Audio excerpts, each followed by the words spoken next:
Sean Fortine from the left. I am coming from the center. Daryl is... Oh, no, Sean, you're not from the left. You're from the right. Daryl is from the left, and I'm in the center. I'm Donovan Sadiq, and you have Mr. Moreno Valley, Daryl Terrell. We are going to be talking about Trump is on a winning streak. Or is he? On the national level, as we know, we're not even going to talk about the Russian investigation because that's going to claim itself and what's going on. Yeah, you can read all about that or watch it on MSNBC and CNN. Yeah, NBC and CNN. I mean, because there's nothing to see here. But I do have some questions in regards to that. I think one of Trump's biggest things that he did, which is a plus, is he brought in General Kelly to clean up all of that stuff. Now, I don't know if you heard about the mooch. On the job for 11 days. And technically, he wasn't on the job for 11 days because he wasn't supposed to start until August 12th. So technically, he wasn't on the job. But I really think that he got fired because he was putting a lot of limelight on himself. And, you know, Trump doesn't like that if nobody's talking about Trump. I don't know. Well, you did go on that tirade that was... very laced with a lot of profanity. And, I don't know. You know, it's the mafia, you know.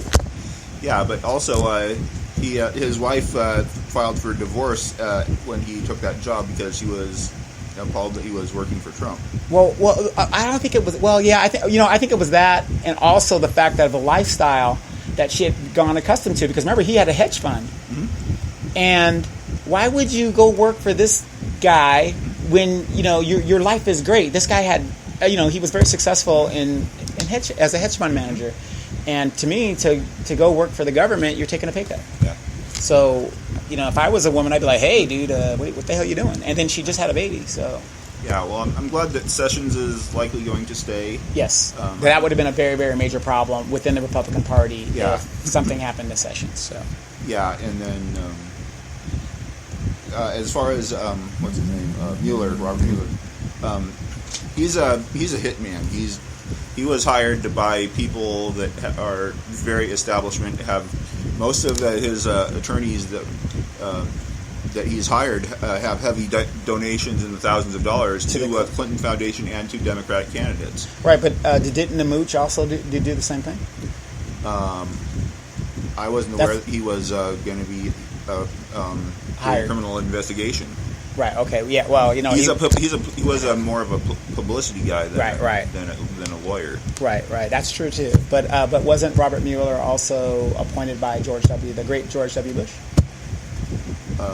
I believe so. I believe he also had ties to Obama. He's had ties to the Clintons. He's had ties to and he's tied to everybody in the old establishment that hates Trump, basically. Right. Well, here's my question for you. I'm not a Trump basher, but I'm not a supporter either. Why is he doing so? An innocent man wouldn't be acting the way this guy is acting. I mean, he's writing up his son's response to questions on a plane that people can clearly see that he's doing, and they acknowledge that happened. He's firing investigators. If there's nothing to see here, then there's nothing to see here. Let it go out in the wash. Well, I'd be pretty nervous too if there were people that I knew were out to railroad me too. But why? If you haven't done anything wrong, it is not a crime to money launder foreign money. That's not a crime. Well, I look at it like this: President Trump. You got to remember where he came from. He came where he was in control of everything.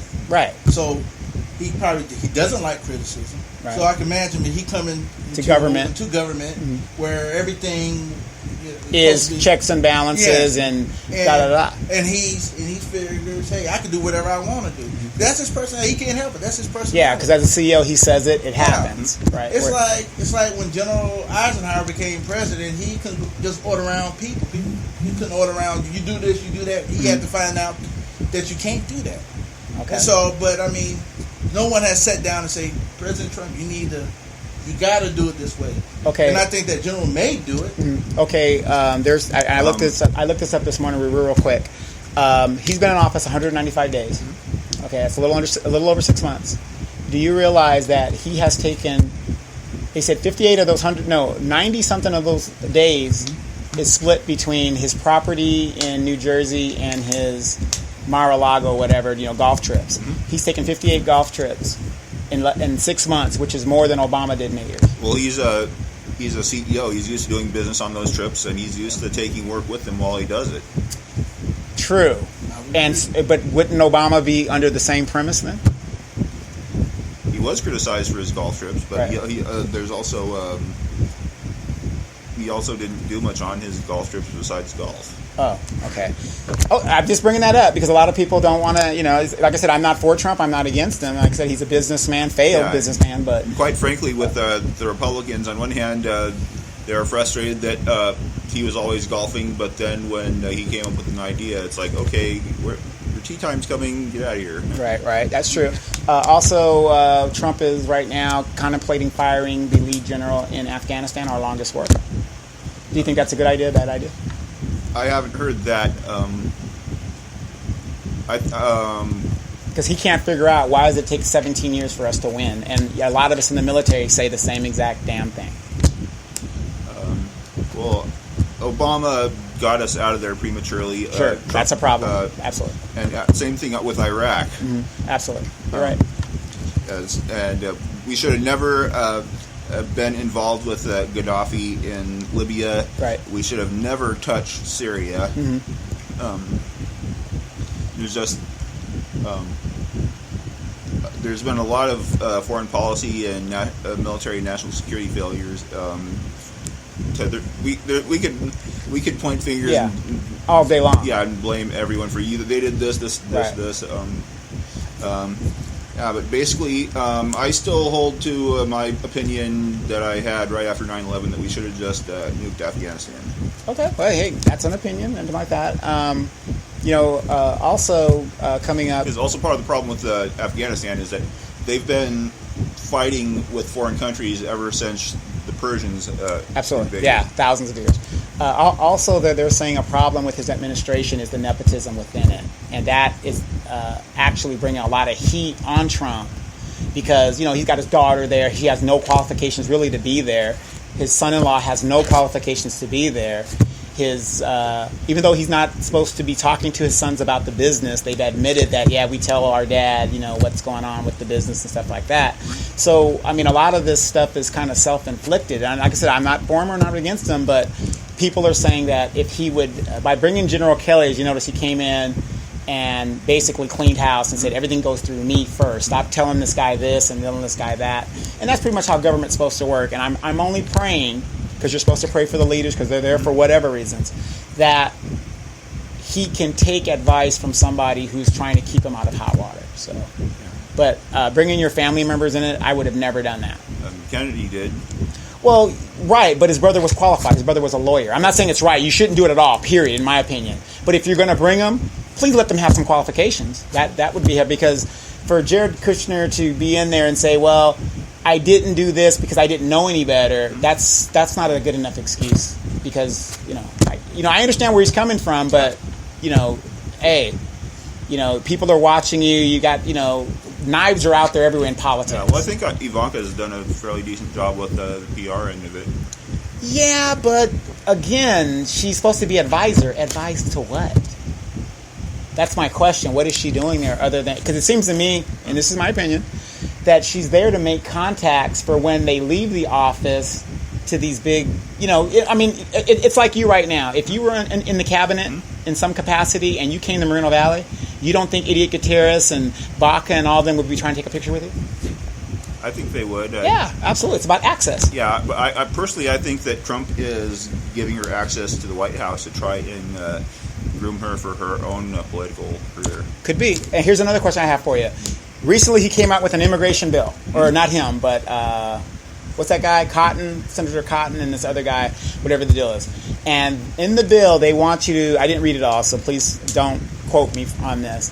But basically, they're saying, we want just the desirable people to come here. They want to cut legal immigration in half to slow the immigration takeover or whatever. That's exactly what every other country on the planet does. Yes, does, exactly. I'm not saying it's a bad thing, but he also wants to make sure you can speak English.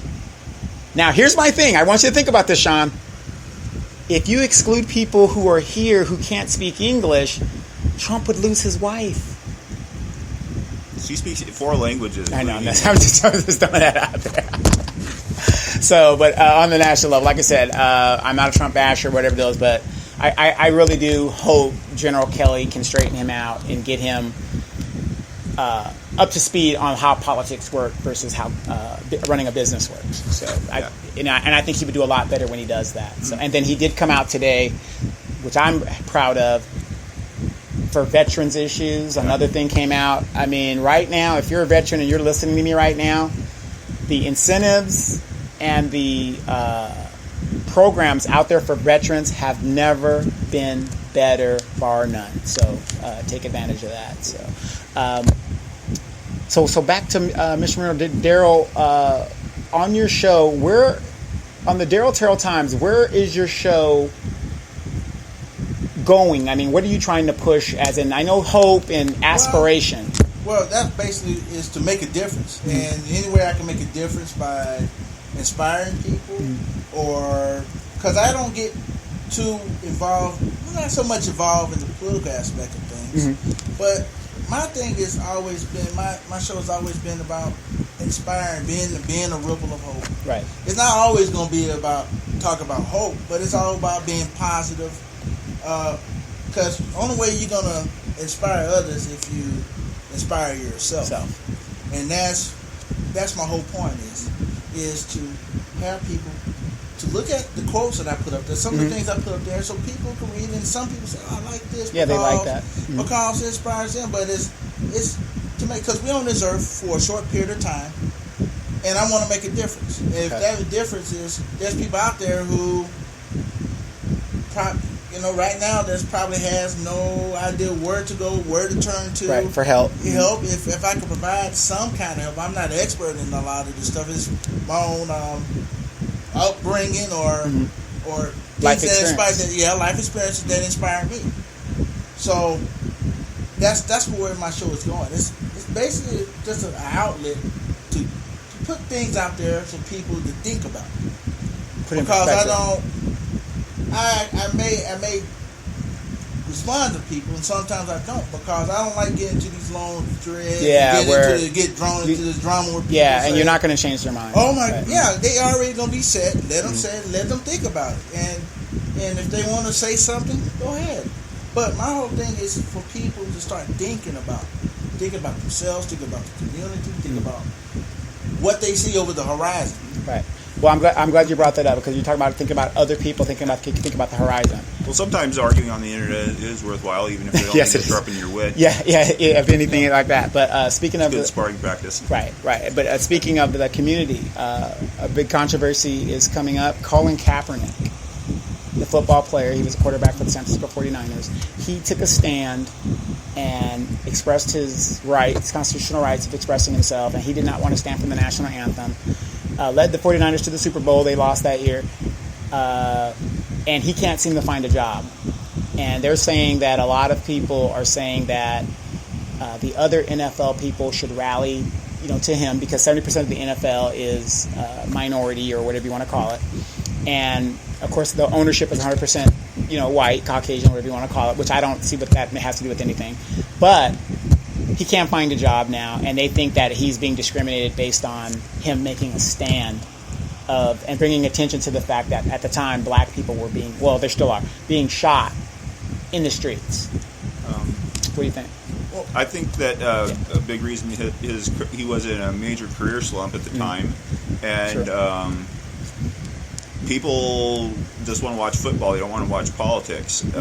So basically, hiring him would be more of a liability than an asset. If you got an underperforming, a distraction. Yeah, if you've got an underperforming quarterback that's causing drama, I mean, that's not good for your business. Okay, but let me ask you this: by him making that stand, and he was in a slump. That's true. Everybody doesn't realize that. I know people. They know what the fuck they're talking about. It's true. He was in a slump at the time because he was basically. He was a second tier at the time. Yeah. So by bringing attention to himself, it kept his name in the highlight and thing. It kept him his name up there. But also, don't forget that he made himself a free agent. He left his contract early. He left his contract early when he was in a slump. So it's no surprise that no one wants him. I mean, Daryl, what is your take on that? Well, this country is built on freedom of expression, and my thing is this: he has every right to do what he did. Right. He didn't break any And laws. whether I like it or dislike it, he has every right to do it. And, Right. but the You can burn the blackball flag for and- doing that is Right. like, it's wrong. Right. Because I love this country, and there's some people who says, burn the flag or do what they want to do, but they have every right to do it. Right. And I applaud them for expressing themselves, but I would disagree with it doing. Right. Because so many people died for this country for them the right to do that. Because in any other country, they've been disappeared off the street. But also keep in mind that he's an employee. As Right. an employee, it's like, fine, you can go do whatever you want on Facebook, Twitter, on... Right. But on when you're on the interviews. job. Yeah, he's on the job and he's supposed to present a certain image for the company. Right, right. Because a lot of people say, well, he's supposed to stand. Well, no, that's not in the collective bargaining agreement with the NFL. No player has to stand for the national anthem. Well, they just do that it's because they respect that. It's almost like putting a gun to someone's head and say, you better do it or else. Well, let's look at the facts that on some jobs, a long time ago, they wouldn't let you have a piercing in your ear. Right. Or having Tattoos. all over your body.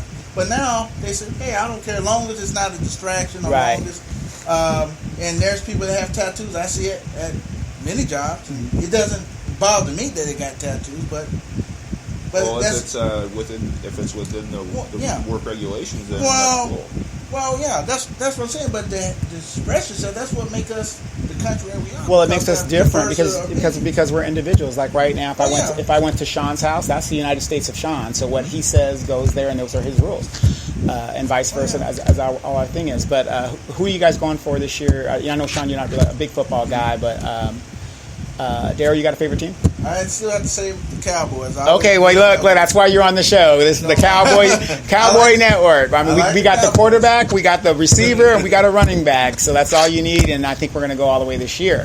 But in Colin Kaepernick's thing, here's my opinion about it, and I got a lot of flack for this. In our community, specifically the black community, okay, I don't say African American because it's like we're looking at Sean saying he's white, but he says that as an adjective to describe something incidental about himself because he's of Irish descent or German descent, whatever. So we can go into all that. Of course, looking at me, I'm of African descent, but I'm a black man. Okay, that was a life lesson for you guys. Anyway, I say this because in our community, this is what happens. I'm not saying he's wrong for whatever he wants to do, but now it affects his money. There is no way I would have taken a stand like that. I'm just saying me, without making sure my money was secured. I am not going to leave, and I'm just saying based on the economy today, I am not going to take a stand like that knowing nobody's going to back me up. I'm not going to do it. I want my money first. Now, if me, Dez Bryant, so on, Jerry Rice, all these people say, you know what, we're going to, make a stand, then, you know what, count me in. But to do it by myself and my money gets affected and I'm less than 30 years old and now I can't get on a professional team to make millions of dollars and I opted out, a year before, oh, hell no. Hell no, ain't doing it. I'm not saying what he did was wrong. I applaud it. Would I have made that move? Hell to the no. What do you think? That's a lot of things. That's a lot. Well, it's economics. But again, for me, I wouldn't do it because I love this country. And even though there's things that I disagree about this country, some things that I disagree with, but I love this country. Yeah. And I'm going to stand regardless of how I personally feel. I lived in this country. It gives me the right to have the freedoms I do. My grandfather was at Normandy, and he was wounded. And a lot of other people left their body parts all over the world to give me the right to express myself. So I'm gonna stand. You're gonna do your thing. Oh, I'm gonna stand because that's what I believe in. I believe in this country. We're not perfect, but they give you the right. If someone wants to do what they want, if they want to kneel, that's on them. But I'm gonna stand, and that's how I feel. I love this country, and I'm gonna stand. If someone else wants to do it, that's them. That's their freedom of expression. I applaud them, but I just disagree with it. But they have every right to do it. Yeah, I'm just saying because now he's looking at. And not one NFL star that I'm aware of has come out and actually supported him or said, "Hey, coach, we need to get this guy on the team," or you know, and let's face it, he's not going to be a starting quarterback anywhere. But you know, to have a solid backup quarterback is something. Even in terms of business, I mean, even if an employee doesn't get fired for making a scene, it's like they shouldn't really be surprised when they're not all that popular with their coworkers and their boss. True, that's very true. That's a more, again, a personal decision where somebody would say, you know, they say hypothetically, they say, I agree, it's bad what's going on with the police and all that stuff, and they say, you know what, but I'm not going to do that. That's how I express myself. I'm going to stand up because that's my freedom.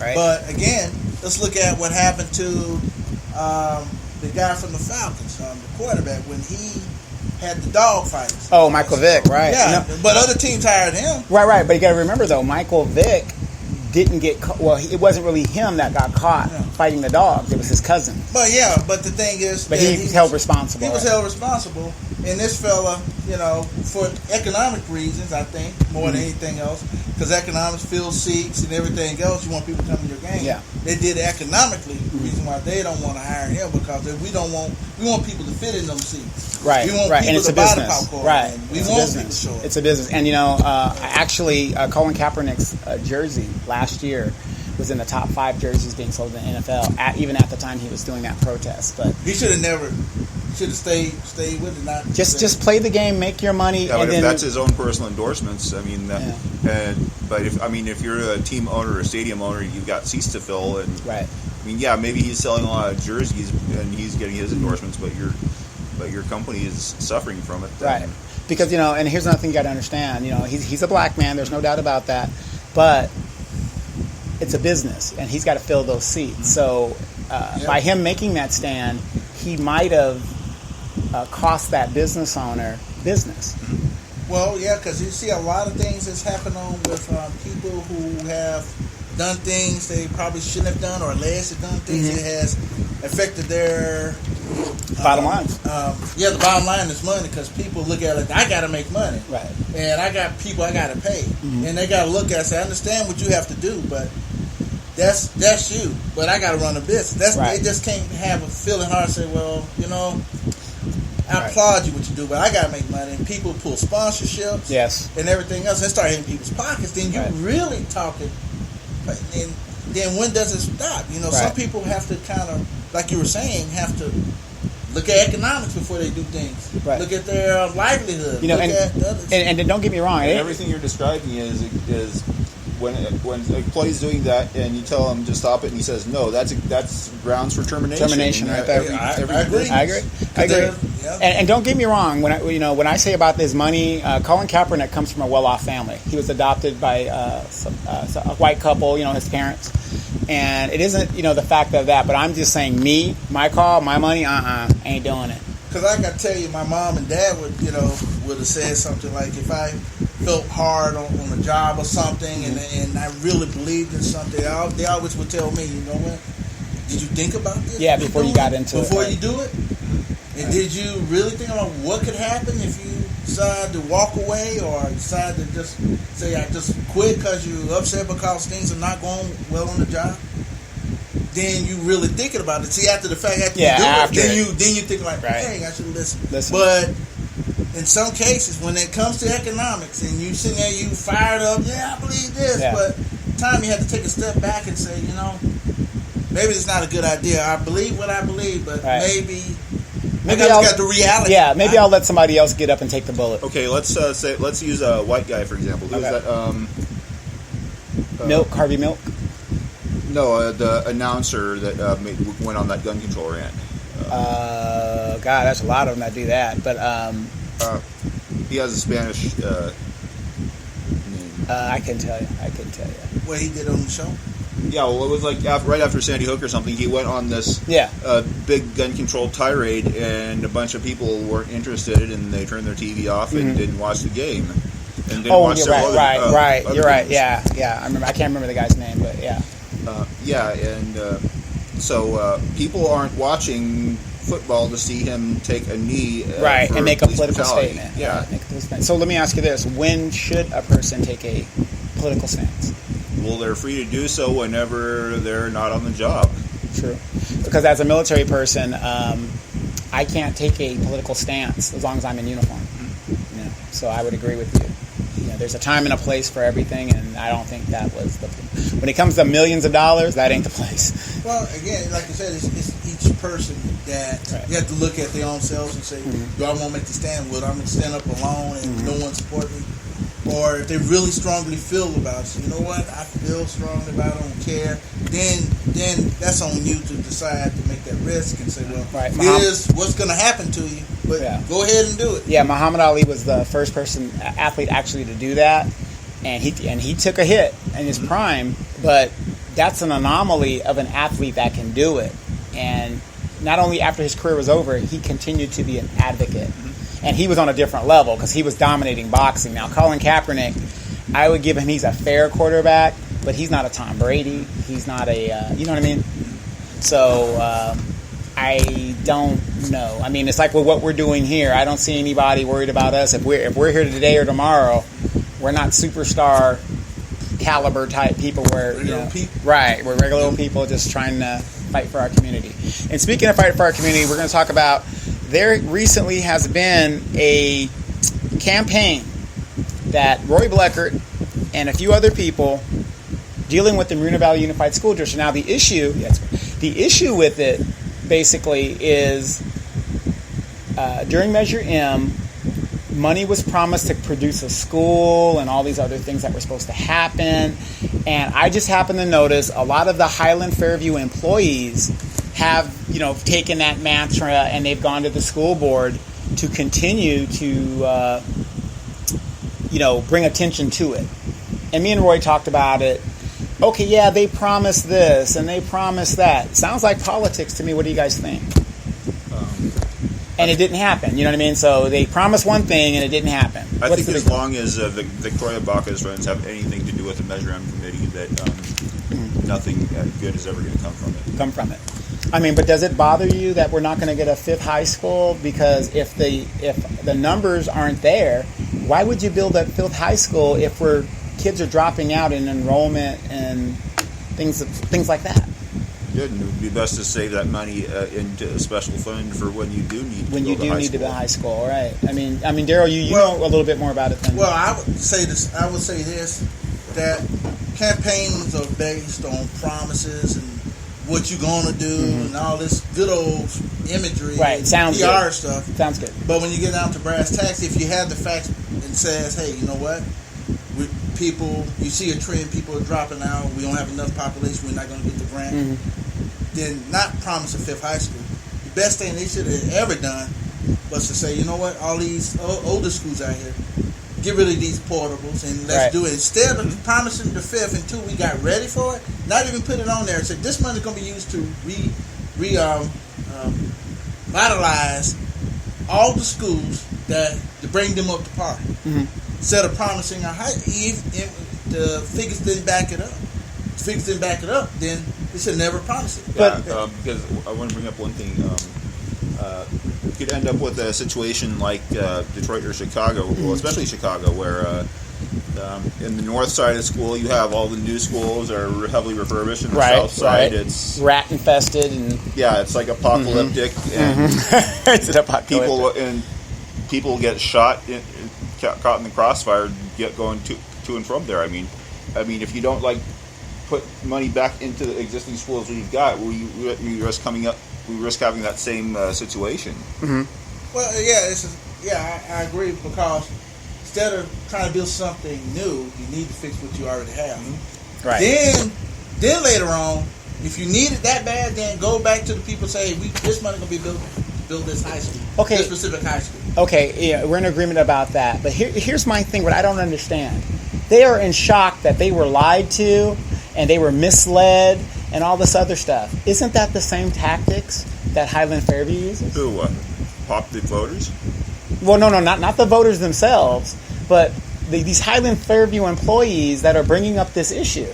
These are the exact same tactics they use to fool people about the WLC, because that is why Ito never wanted the people to vote for it, because he knew that it wouldn't pass if the regular person voted for it, so he wanted to buy that council to make sure it did vote for it. So why are they in shock that what was promised to them didn't come to venture? Maybe if Moreno Valley Unified School District would have said, in 25 years when the 5th high school is built, maybe we should all be for it then. Maybe they should have said that. Well, they understand politics. Politics is what it is. You know, it's the art of Deception, persuasion, or whatever you want to call it. They should know that when somebody tell you something, you know they're doing it just to get elected or to get something passed or whatever. Right. Instead of dealing with the reality and the facts, and they say, well, should we tell people that the trends and people, right. the population. What Ito told us about the WLC, as Sean gave facts, a lot of people have continued to give facts, is not true. But yet, that's what he sold it on, got signatures and everything, and he remembers he had like 60,000 signatures when it was only 15,000. He kept multiplying it by 3. Yeah. So, I mean, why are they in an uproar about something that is like, wow, shocking, you guys got lied to? Yeah. Well, that's life. And during those, when the signature gatherers were too stupid to argue with, too. Right, so... Well, this is just reality. Things like this happen all the time. Exactly. It should be a surprise or anything. And my saying is this: what if that is the case, and that's the way you take the case, that they lied to us in deception? The bottom line is, what are you going to do about it? A recall? I think we need to talk to Cleveland Johnson, who can speak on behalf of the school board. Exactly, and I think they have made statements. What's his name? The white guy, Gary Bogg. He has explained why the 5th high school isn't going to be built and all this other stuff like that. I mean, what more do you want them to do, Highland Fairview? Or is it the fact that you're trying to bring up controversy so that you can trigger a special election and maybe get more Highland Fairview employees on that seat, so down the road, if there's any conflicts with your project, it will be resolved. Also, what about Peden's comments on Facebook not too long ago that Evan Morgan threw out an unsolicited offer to finance their campaign?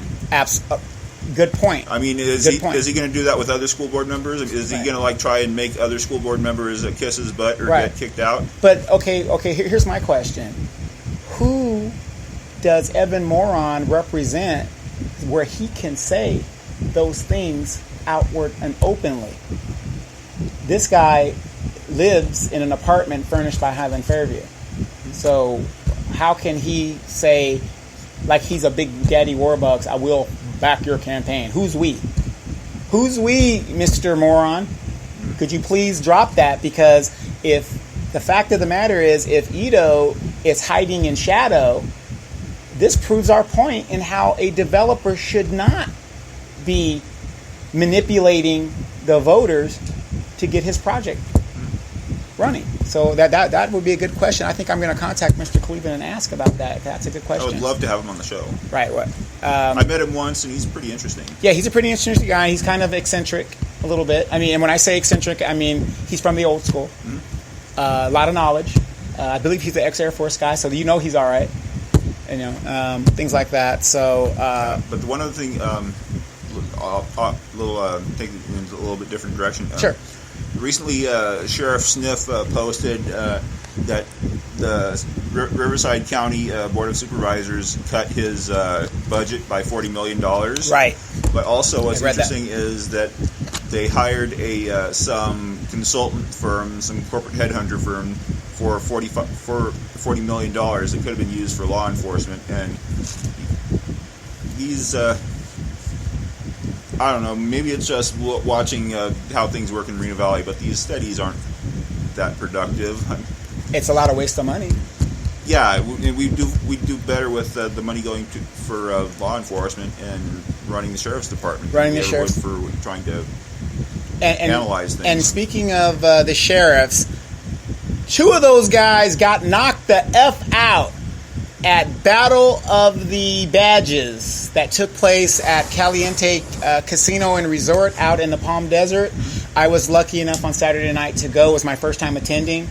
And what these cops and correctional officers and policemen do in the Inland Empire, they get together and it's boxing and mixed martial arts in there. Girl fight, girl fight, girl fight. There were some girls in there rumbling. Really, really good. It's a worthwhile event. Next year, now that I know about it, I'm going to go ahead and promote that. I think it's a great thing. This Russian, I think he was a correctional officer, first round knockout of this other. I mean, it was phenomenal. It was a great evening. It was $25 a person. The proceeds of that go to kids programs in the Inland Empire. So like after school programs, getting kids bikes, for underprivileged kids, backpacks, all sorts of stuff. So I thought that was a good thing to do. And next year, if you guys are interested, please support that. That sounds very interesting. Yeah, I wonder if Moreno Valley has a, that's the sheriff's department, but I got to call Chief Altaveras and say, hey man, you got any guys that are ready to represent Mobile, kind of get in there and, it's bad enough there that they're using their skills on the regular citizens that are doing wrong. I was going to say that, just about any given night. These guys are using their skills. It's cops versus crackheads. Yeah, so they're using their skills out here. So, Chief, if you, I know you're aware that program. I think it's great. We should, continue to promote that. And again, I do support our police department. You guys are doing a fantastic job with 15 officers or whatever officers that you have on any given. 15. That's a higher number than I've heard. Yeah, I feel about 15 officers on any given duty night. I mean, we have like 38, I believe, officers altogether. Yeah, whatever the shift is. For 200,000 people, you're doing a phenomenal job. And nobody, they see a cop and they think there's thousands of them. Yeah, there's thousands of them when they need assistance. But just to patrol a city as big as we are with those kind of resources, I don't understand why we cannot divert more funds to our police department and help them alleviate. Well, once again, we need to talk to our dear leader. Dear leader. Everyone needs to go ask him these questions. Mm-hmm. Well, that's what I'm saying. You can do that. But see, again, you have the staff, but they can make it happen. If they want more officers, they can make it happen. Well, it's common sense. I mean, we're giving money to studies. We're giving money to EDO. We're giving, you know what I mean? What I'm saying is, we can take some of that money and buy 2 or 3 more officers and bring them on the force. And like I've been also saying, we don't necessarily need more patrols. We also need target enforcement. Like I've said before, we need to consistently target parole and probation enforcement mainly, because you've got the thing is that the cops already have a list of the people that have been causing problems, and these people have no right to be free from search and seizure because they've made a deal with the court, right? That they would agree abide to by these the rules instead of going to jail. So the cops can walk in on them at any time, and so if we have people that are doing this, we'll chase a lot of the problem makers out of the city. Somewhere else. I want to give a shout out to past council candidate Shalinda Bernard, and I know she listens to the show, and we have 3 elections that are going to be happening next year. I mean, if you're not in campaign mode now, you better be. But I'm hoping that she runs in District 3. We need to get that. I call him council child, because you can't call a child a man. Council child Cabarrus, we need to get him out of there. Sometimes I just call him Cabarrieres because you really can't tell one from the other sometimes. True. But the elections that we're going to have is District 3, District 2, and for the mayor. And if anybody wants to recall Baca, I'm all behind that. But those are the 3 things that we got to think about, and we're not sure if Mr. Gaiba is going to do re-election. I don't see how he could. Yeah. I mean, he's alienated everybody. But there is an exploratory committee in your area that's on Facebook that they're looking for candidates and willing to take the money and take the Vaseline and take the deep one. So, and I think that's backed by Highland Fairview and the Edowitz to find a candidate willing to do it. I can't remember the guy's name, but he's been involved in Highland Fairview campaigns before. Yeah, before. So that's something to look out, and we need to get somebody behind mayor. And here's my thing about mayor. The mayor, as this idiot has already set precedent. So the mayor will control the agenda. If we can garner and get behind one candidate for mayor, we might have a chance to deal with what's going on. But I am tired of running these candidates that get up there and I'm going to fight for you and I'm going to do all these things and they do nothing. You need a quorum to do anything in city council. Did you ever see that article about the count in Alaska who had the cat for the mayor? Yeah. I mean, I think we should do that because I mean, something like that. I mean, our mayor already just has an attitude problem and acts like he hates you and is annoyed when you're talking. I mean, but if we had a cat, I mean, at least the cat would have a valid excuse for acting like that. Right. Well, yeah, that's just what cats do. I think the mayor's problem is he doesn't want to come out of the closet. It's okay. Being homosexual is no big deal. It isn't. I mean, what you do behind closed doors, that's your business. Nobody cares about that. It is. We are not in the 1960s, so. You know, I've wondered about that, but I don't know that for a fact, so I haven't commented on it. Yeah, no, I don't know it for a fact, but a person that acts like that, you know, this is just my opinion. I'm just saying if you are, I don't know if he is or not, it's okay to come out. Nobody cares. But back to the Highland Fairview Exploratory Committee. Ronald Reagan once said something to the effect of politics is the second oldest profession in the world, and next to, and the longer he's in it, the more he finds it bears a resemblance to the first. Yes, that well, is. I think the Highland Fairview candidates took that a little too literally. They literally did. They literally did. But again, if we can get a candidate. Okay, back to my point of you need 4 people to do a quorum. And I've been saying this on my show, my other show. All Gaiba and Marquez has to do is show up for the roll call and then walk out. That's all they got to do. They can't do anything unless they have a quorum. Mm-hmm. So if 2 of them get up and walk out, nothing gets done. Period. Yeah. And for mayor, I would like to see someone that doesn't try and penalize other candidates for disagreeing with him. Right. I would like to see a mayor that would take criticism. Yeah, take criticism. Meet with people, not hide behind a phone for town hall meetings. Right. Make sure that whoever they appoint for city planning commission is fully literate. I mean, Where is he? I graduated 6th grade. Where's your name? I didn't name him specifically at that city council meeting, but if he wants to own it, then that's fine by me. I'm just passionate. That's all. I'm passionate. So, good points, but we're about to lay out of here. Daryl, you have any closing comments? When can people really actually go on your page and see your show and things like that? Well, they go anytime. Just put Daryl Terrell, possibly S. Times. Daryl Terrell Times, okay, and you could do that. And you got any announcements, news that are coming up? Well, I just want to read this quote. Okay, we got 2 minutes. We got 2 minutes. Go ahead. Okay, each time a man stands up for an ideal or act to improve the lots of others, or strikes out against injustice, he sends forth a tiny ripple of hope, and crossing each other from millions of different centers of energy, and daring these ripples build a current that can sweep down the mightiest walls of oppression and resistance. That was Senator Robert Kennedy. Robert Kennedy. I just wanted to leave people leave with that. Sean, you got any other thing coming up in the week?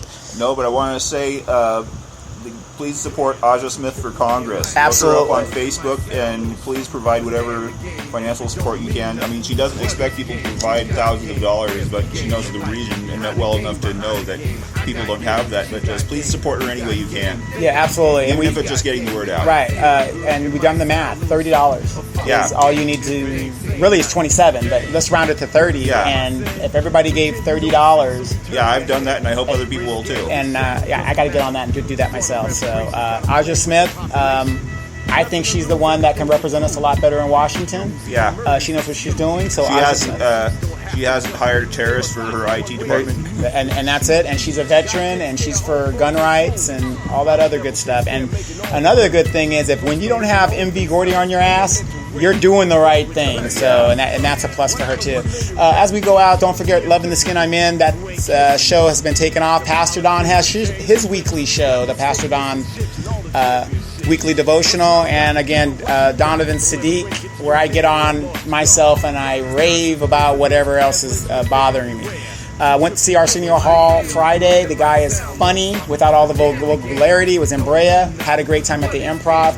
You guys continue to support local businesses. I believe there's Popeye's Chicken on Day Street is going to be opening soon if it's not open already. So now you don't have to go to the east side of the city. We have something on the west side. It's right off Day Street. Another restaurant services deal. But hey, when you're a poor city, that's what we get. Hey, at least it's not weed dispensaries. And not yet. We're working on it. Well, we already have weed dispensaries. It's just that they're not legal. We'll see you guys next week.